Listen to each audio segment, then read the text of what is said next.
Hey y'all, it's Kim again. So this is the Sun News exclusive.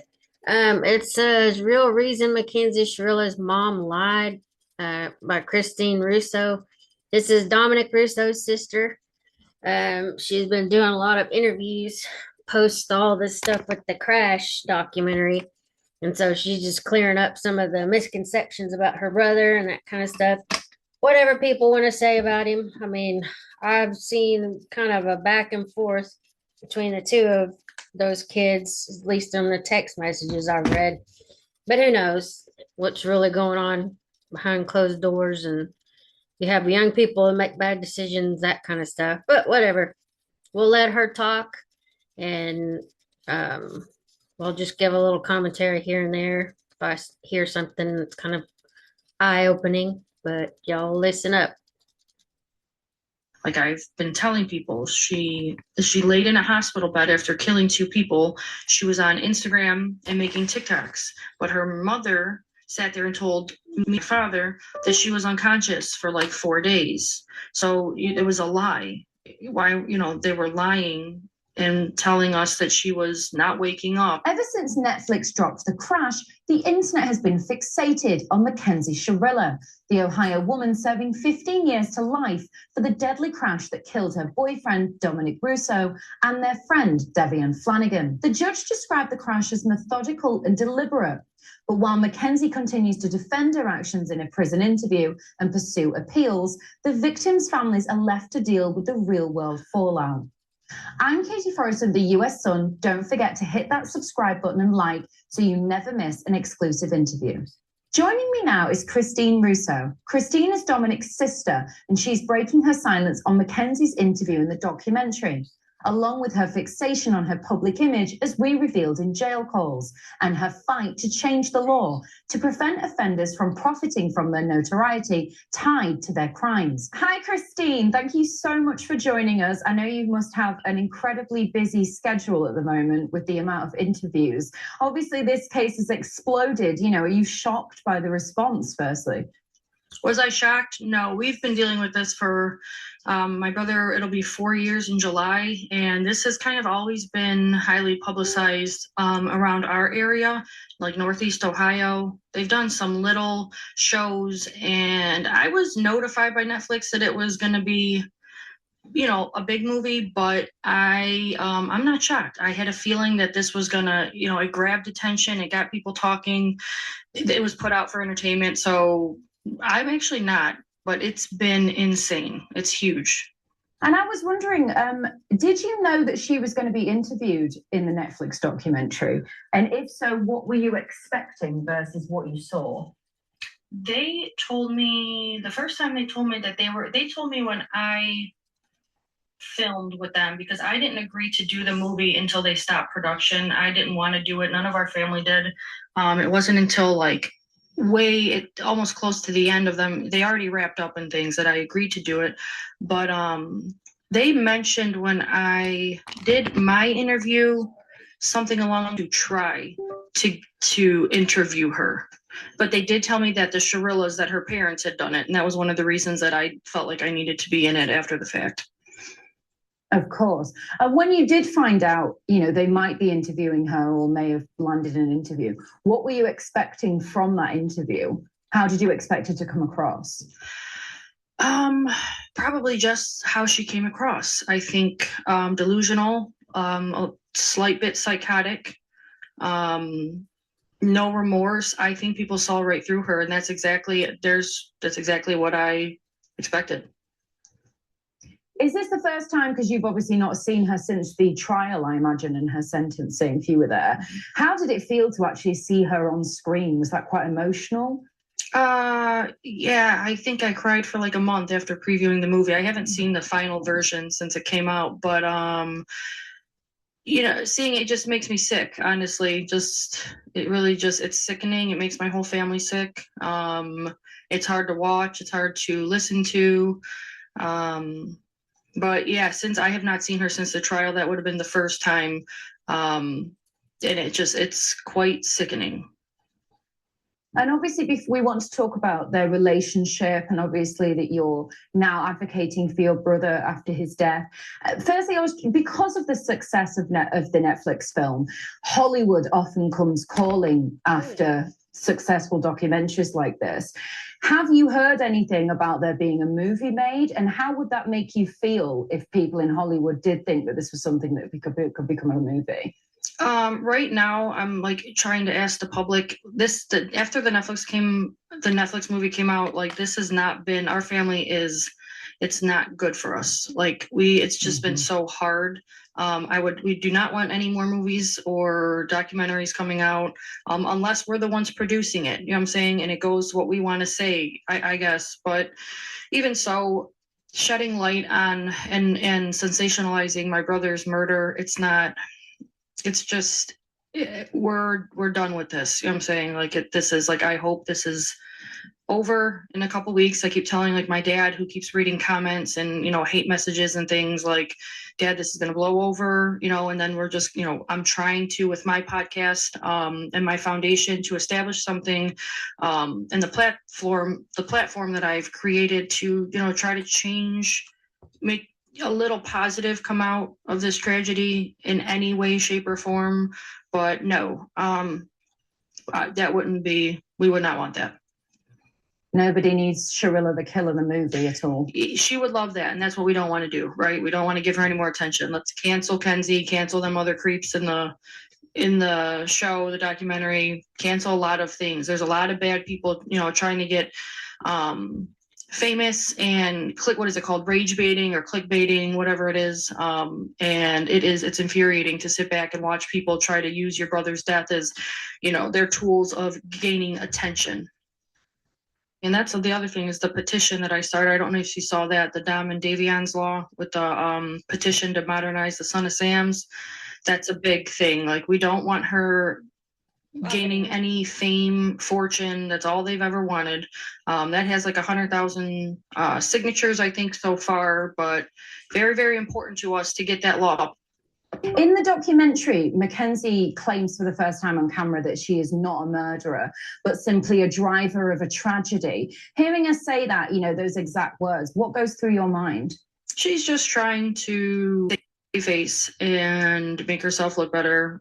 She really just, her goal from day one was to deny and deny and deny. And it's her and her family that backs her and enables her. But I am not surprised that that's what she was going to do. That's what her attorneys probably advised her to do. I've had body language experts look at it, and it's all like top of the line body experts. The guy's named Scott Taylor, I think.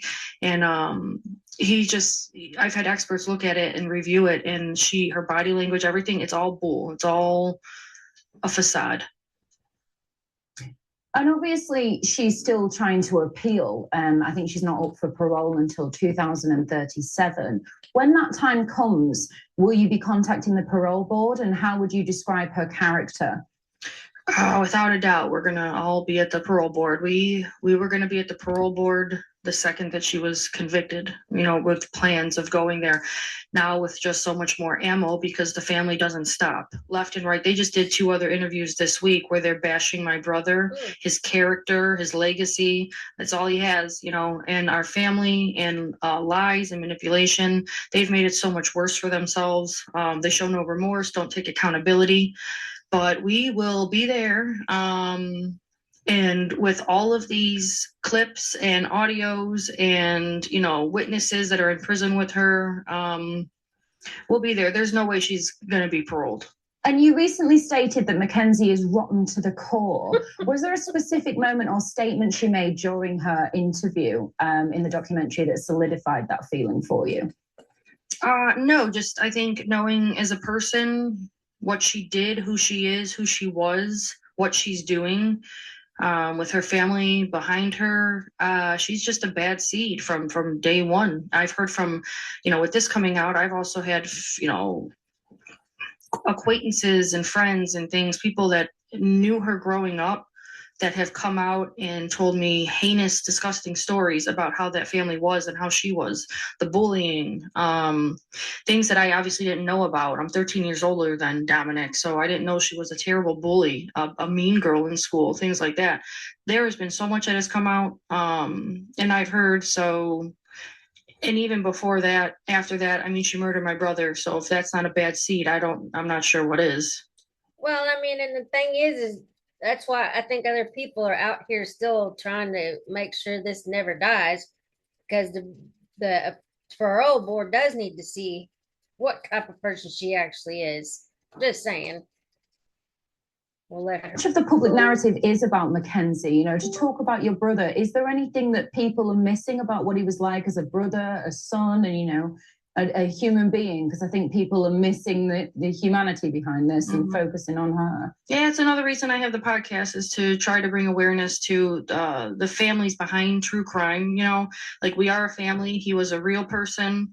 We are grieving like no other. In fact, I don't know. I feel like that this is the worst thing that's ever happened in the entire universe, the loss of him. It's affected so many people. He was kind, giving, caring, funny, fun to be around. I was a lot older than him, so he was like my baby. Played basketball, was a great uncle. He was a child, you know what I'm saying? He was a young man. He was not, I don't even consider him an adult. He was a baby. And it has wrecked, completely shattered so many people, his best friends, my family, our parents, you know, my siblings. It has shattered from the core. Like, this is bad. It's really, really bad. And like you say, he had a lot of passions as well, from music to stock trading. Do you have a favorite memory that you'd like to share that people have not picked up on, with obviously the focus being on the crash? People have asked me that in a few interviews. I've probably done like 40 interviews this week, and I try to remember like a different one for each one, so that, like, I don't know, he can be remembered a little bit. But I talked about a Scarface one already. The one where he was at the birth of my niece, sitting in the hospital with my sister. There's just a lot. We were a really close family, so it's hard to point down one really great one. I just reminisce and think about, like, I used to pick him up like he was my best pal. Like, I had visitation, our parents divorced, and so, like, I would pick him up on the weekends and we go to water parks. And then I started having kids, and, like, he'd help me take care of them, you know, get together birthday parties. He was my right-hand man, you know what I mean? Play basketball, things like that. With my son, teach him, you know what I mean? I was at all his games. I loved watching him play basketball. That was probably my favorite thing. That's why I did the foundation. It's called Change the Game for Dom Foundation, and I'm raising funds for underprivileged children in Ohio that need help and assistance playing basketball, sponsoring leagues, sponsoring teams, helping pay tuition. And that's because basketball was so important to Dom, so important to our family. And obviously, like you say, these are stories of a real person, not a character that people, you know, obviously when something like this happens, your family and victims of true crime can become characters in a plot. Is this the way that you're now protecting, you know, your brother's dignity and memory? Yes. It's so crazy to me that, like, the whole world is tuning in. I still haven't, like, I don't know. I still, sometimes I'm so out of touch with reality that he's even gone, that I think it's a story sometimes, you know what I'm saying? Like, that's how my brain copes with it. So when I'm talking to you, like, I'm telling a story. And then I remember, okay, now there's millions and millions of people online thinking it's a story as well, because people have been so desensitized on the internet. Like, death like this is just normal to them. They don't see that these are actual people, an actual family. I have a huge family, lots of family and friends that know me and know how this has affected us. That's really all that I think about. But then I always forget, like, there's actually millions of people out there that think that this is like some kind of story. But, like, yeah, it's not. It's definitely not.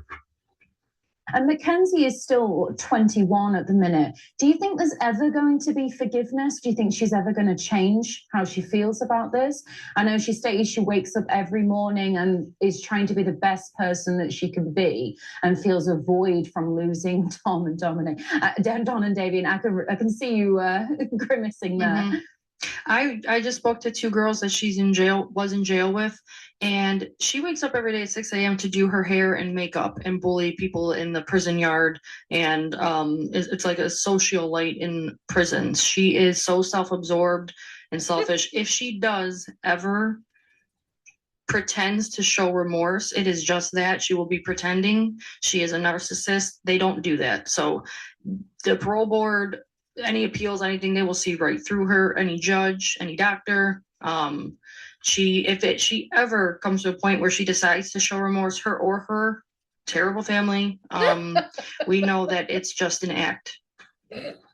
And obviously, we've heard a lot of jail calls as well with her mom, and like talks about if she was going to come out, she's going to be an influencer and write a book. You know, how does it make you feel hearing that? It's infuriating. It makes me sick. That's why I'm doing the Dom and Davion's law, to modernize the Son of Sam, you know, so that she can't gain fame and fortune, because that's all they've ever cared about. Within hours of killing my brother and Davion, she laid in a hospital bed getting modeling gigs online and making TikToks. So very important that we get this petition signed and passed. I'm calling on lawmakers. I need assistance. If anybody's out there that can help, please reach me. But they sit there, and when you hear them laughing about the case getting around the world and their laughs, it's so dark and twisted to me. It makes me sick. I don't know what's wrong with them people. I really don't. But you've heard them, and you could only imagine they're actually laughing about like she killed two people, you know, one, the supposed love of her life for 4 years that she just loves. And there's absolutely no remorse when you're laughing about how you're going to, you know, get famous after you get out and write a book and become a model. That's what she's telling people. She's going to get out and become a model. And the filmmakers obviously noted that Mackenzie's lawyer was present during the interview that she did for the Netflix documentary. Do you think that was genuine, how she came across, that those were her feelings, or do you think it was highly rehearsed or legally calculated? Oh, you can tell those weren't her words. That wasn't her body language. It's not the way she talks. You can tell that was completely rehearsed, almost like she was reciting. And like I said, I had a body language expert, well-renowned, and he goes through it. It's on my podcast. There's a whole episode on it, but he from like, so everything that she's doing is so like that tells. And she sits there and asks her lawyer if that's okay. But honestly, good? I don't think they should ever do any interview, because they're making themselves look worse and worse and worse. It's ridiculous. I know obviously there's been a lot of backlash, hasn't there? And the dad he may be even looking at losing his job. Do you think he should lose his job? I think that they need to stop blaming my brother for his own death. I think they need to hold their daughter accountable. I think it's too late obviously they raised a monster. She's a bad seed. They raised a monster.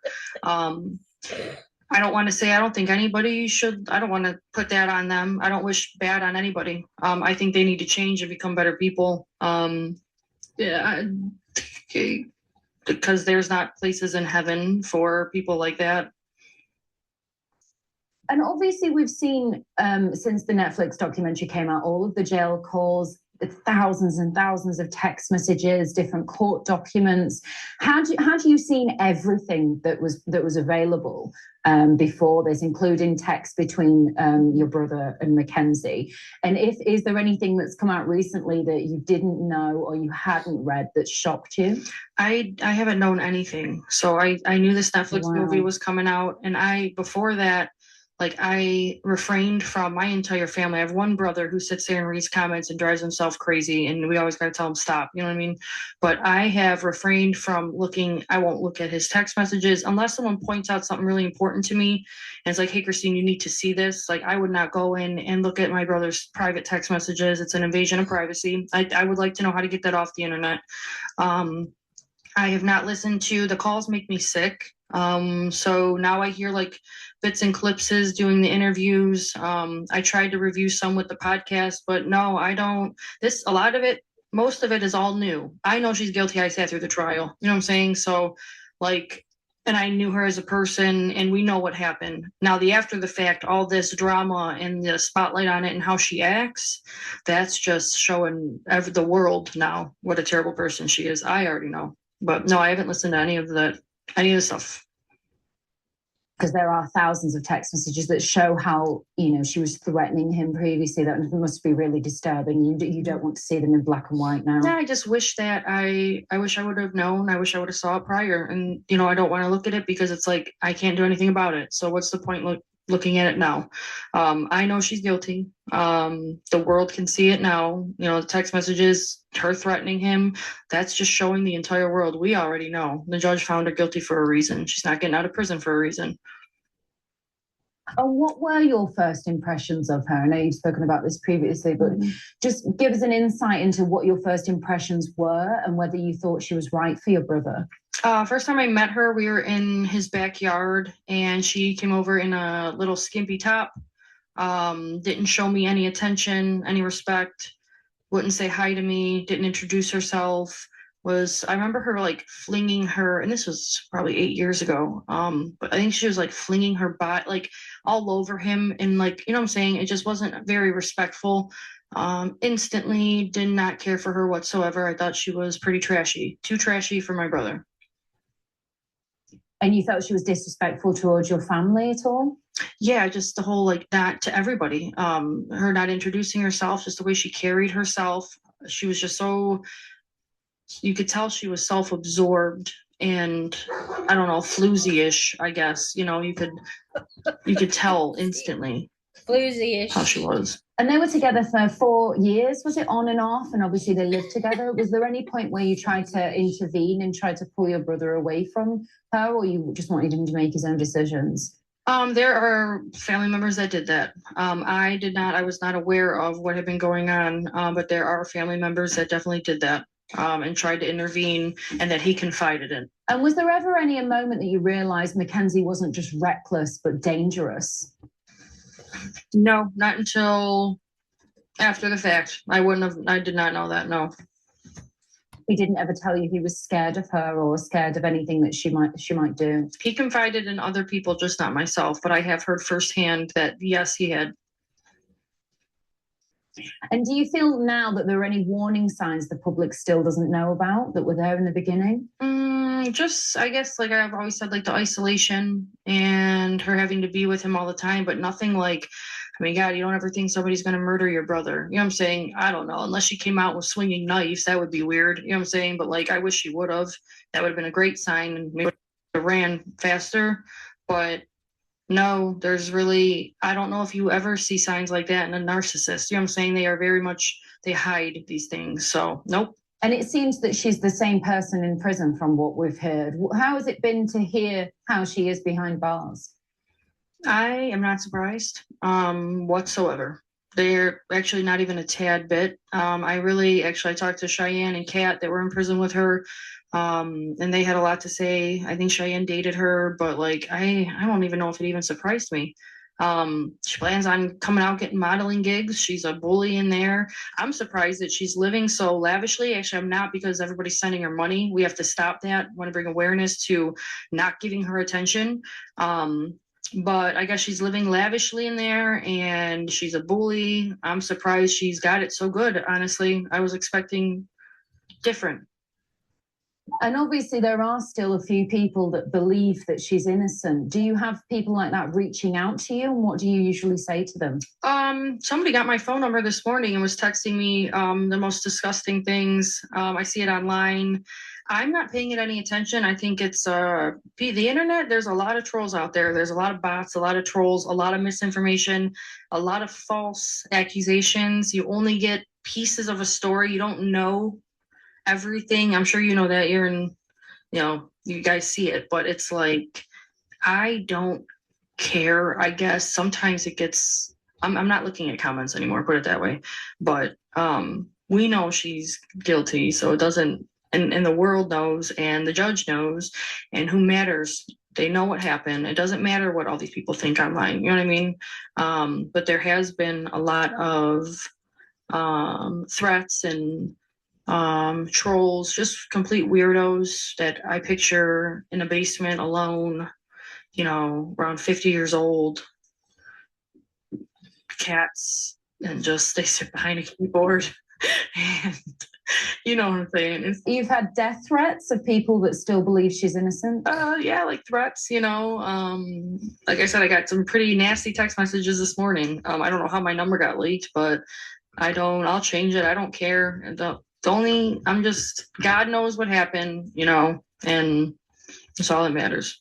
And the world now, actually. And what did you think of the Netflix documentary as a whole? A lot of people felt that there was quite a bit missing from there that obviously showed more that she was guilty, certain facts were missing. What did you think about it?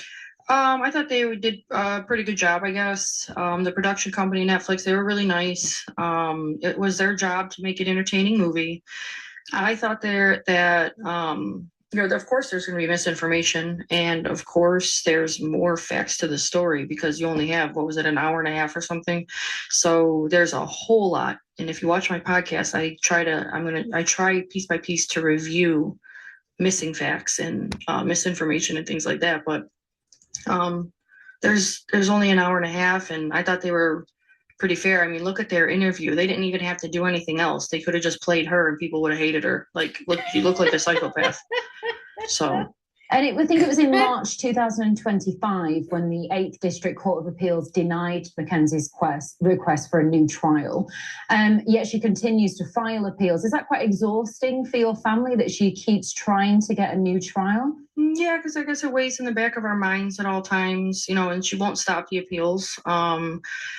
I know she's not getting out. We know she's guilty, but you never know with, I'm not an attorney. So if there's like some kind of legal technicality or something weird, you know what I'm saying? I don't know. Things happen. I've seen things like that on TV, but we know she's guilty, but it weighs in the back of our minds a little bit. I don't think she's ever getting out.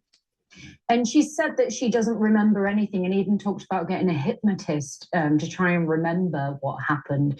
Do you believe any of that is true? And what do you think of her comments? I can go on and on about how that's not true and how it was proven not to be true. There's experts in, physical and mechanical and health experts that testified at trial, and it is not true. Her comments, I think it's just from the day one, and I know they tried to corroborate the story that she did not remember from the second that this happened. Like I've been telling people, she laid in a hospital bed after killing 2 people. She was on Instagram and making TikToks, but her mother sat there and told me and my siblings and my father that she was unconscious for like 4 days. So it was a lie.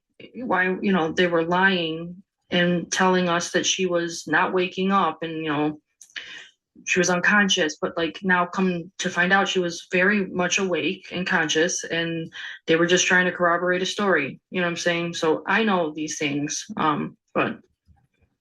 And people that have spoken out who were in prison with her have said that they never they haven't seen any symptoms of POTS. Actually, what's funny, and we have to be careful about what's being said, of course, because of appeals and parole and things like that. But one of the girls that she's in prison with actually has told me that she's like pretending to have POTS episodes now. It's ridiculous. Wow. Yeah, so that was never a thing. It's not a thing, but I guess sometimes she'll be talking to her and pretend to like go off into space or something. It's the whole act. It's demonic. It's psychotic. This is real life. It's not a story. I can't make this up. And obviously now we're focusing on your Dom's Law that you've got and you're pushing lawmakers. Mm-hmm. Tell us about that and how that all came about. All right, it's Dom and Davion's Law. A few weeks ago, as I'm listening, people are sending me calls and I'm seeing things about how she plans on getting out and getting famous, and all her calls about how she's getting famous. So I'm sitting there and I'm thinking, as I'm doing my podcast, Big Sister Unhinged, and I'm like, I gotta stop this literally over my dead body. Will I allow her to be the next Gypsy Rose, and get out and become rich and famous? This is what she's always wanted. That's all she cares about from the second forever, And so I was sitting there thinking, and now it's Dom and Davion's Law, but it's just modernizing the Son of Sam's, because it was written in the 70s. It only covers like books, book deals, journals, newspapers, things that weren't around in the 70s. Now with the digital era, you have social media, you've got GoFundMe's, you've got loopholes, you have family members taking in donations and things like that. I want to cut all that out and make it so she can't become, I know people say it's freedom of speech, or it's, your right to be famous, or I don't know, say what you want, but it's not okay to profit off of killing somebody. That's what I want to stop. So we'll be working with lawmakers. And like I said, if there's anybody out there, please email me, the big sister unhinged at outlook.com. I need all the help that I can get.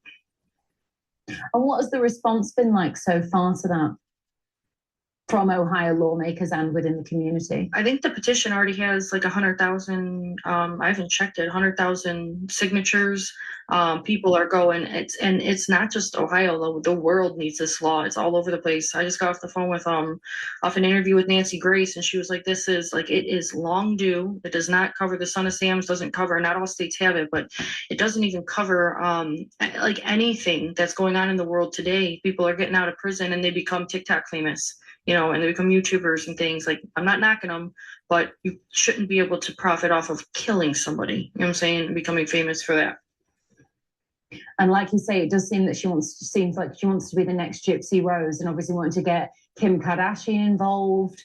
What did you think of that? And we've now heard that Kim is not interested. When I first heard that, like Kim's reply and things, I don't know what I felt. Like, I thought it was a joke. I think they're twisted and live in a fantasy world. But her declining that, I'm never happy about any of this. Everything makes me really, really sad. I felt sadness. You know what I'm saying? Like, at the end of the day, my brother's not here still. Doesn't make anything better. Kim, I appreciate you not taking on the case, and trying to get my brother's murderer out. She's 100% guilty. So I'm sad all the time. And how are things going to be for you now with the success of this Netflix documentary? Do you think things are going to calm down a little and you can focus on your own life? I'm hoping it does calm down. We have to, at some point, our families have to try to start to heal, and that has not happened. It's been almost 4 years. I miss my brother every day. I don't want to not, I don't know. I'm okay with hurting. That's just me. But like, the world going crazy about it. Like, my dad doesn't know how to shut off his Facebook. He's older and he's just miserable with these comments. And, some of our family is really, really private, and they've chosen not to speak, and it's not fair to them. I'm tired of having to defend my brother and the family. I'll never stop. Am I tired? Yes, but I'm going to keep going. So I hope it trickles down, just the popularity, but after I get this law into place and after people see this foundation, I guess, because I'm using the platform. I'm going to try to spread awareness for domestic violence in teens. I want to go to high schools and talk about red flags and put on trainings and talk about domestic violence and the warning signs. I want to talk about grief, and this will all be with my podcast. There's a lot of things that I want to do, but are we ready for everything to calm down? Yes. Yeah, because obviously grief privately is one thing, but in the spotlight is a completely different beast. Mm-hmm. How are you coping personally, and do you have plenty of support? I have a lot of support. I don't know if I'm coping. I'm doing about, 10 interviews a day to keep myself busy. So I'm surrounding myself, keeping myself busy. That's the way I cope, the way I grieve. So when this all dies down, and turning the attention into a good thing. Yes, I have a mission, and that's what I'm on. A woman on a mission. Mm-hmm. We love to hear. I have a mission too. I'm trying to keep Mackenzie Shirilla in prison. Just saying. That's why I post what I post. I don't get monetization because I don't have enough of a platform. I don't have any of that, but I just want to make sure everybody knows Mackenzie is not a good person and she should never win an appeal. Just saying. That's my whole point. I'm sure it'd be incredibly proud of you. Thank you. Yeah, I hope so. I know. And how do your family feel about this and you taking on this role? Some are more private, so they are iffy, but others are so pleased and proud and happy that I've done this and that I'm speaking and sticking up for everybody. But the ones that are more private, they just like they haven't the grief, it's astronomical. We have not even begun to properly grieve. Nobody's processed this. Like it is so bad. So everybody's feelings are all over the place, but everybody's pretty much like it's been a good thing, I guess. Now I have a platform where I can tell the truth and, kind of battle the misinformation and try to make something positive, like the foundation and the petition. And there are a lot of negative comments coming out about your brother online regarding, how he made his money and things like that. Is there anything you wanted to say in response to that? Yeah, I mean, I've said it, I don't know, probably 100 times, but my brother comes from a pretty well-off family. He had a lot of resources. There's lots of videos and things and pictures of him with stacks of money and things. Like he had resources. He started a clothing company. He was ambitious. He was not involved in illegal activities. So to see it is infuriating. He was a child. It's disgusting to watch people try to victim blame him and say, oh, well, he was this or he was that. It's just not true.